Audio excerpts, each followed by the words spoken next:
حاجی قاید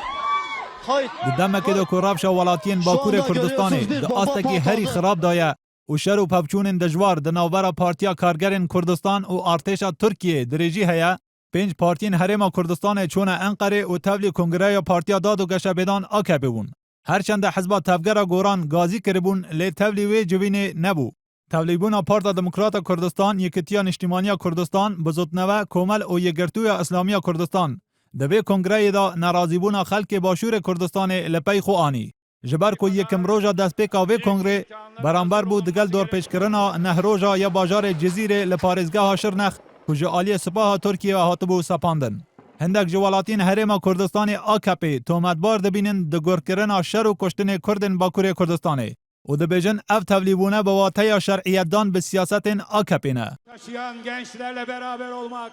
اوا جی هیبته اویا حتی پارتین کردی لباکور کردستان جی تبلی جوینه نبون ایجا بوچه چما 5 پارتی کردی تبلی کنگره یا حزبک ترکی دبن و لوی درجه چه هلوستک چه نبون Net bir sesle soruyorum. Türklerin de, Kürtlerin de دبی کنگره دا احمد داود اغلو سروک داد و گشبیدان رشد بو لسر یک پارچه‌ای آخا ترکیه و درجهدان به ایرشن کو به ناو دژ ترور دده پیناسه کرن mekanda. و هر وسا هجمارا گوتنین طیب اردوغان د کنگره دا هات بلاف کرن کو گوته بو آشتی و ترور دو تشتین جدانه یعنی پکه نابه تولی پروسه یا آشتی ببه لی اوامو عجیب گرتی دیگه اویا کو آخفتنین داود اغلو و اردوغان چه هلوسته که نونرین پارتین کردی یه باشور کردستان لپی خو نه آنی و به نشانه یا ناراضیبون هولا کنگره یا ترک نکرن Start the debate again, please. We just don't have time. Excuse me.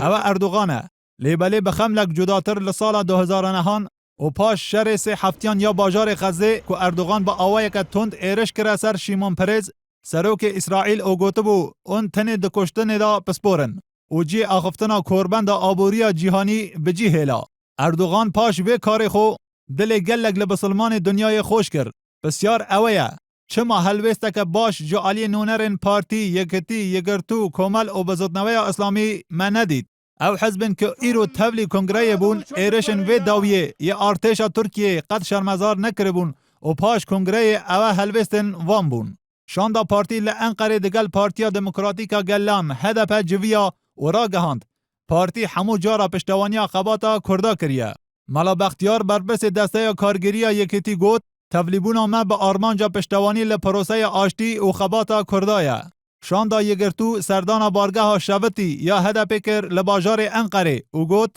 گره چک بیدنگ بن او آخفتن دست بکن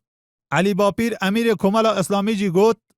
هویامه اوه خون رجاندن راوسته imtihanlara hazır olunması gereken تبلیبون آوان حزبان و گازنده دوباره دکه که پیوندین پارتین هرما کردستان دگل ولاتن در و لسر بنامای حزبینه نک نشتیمانی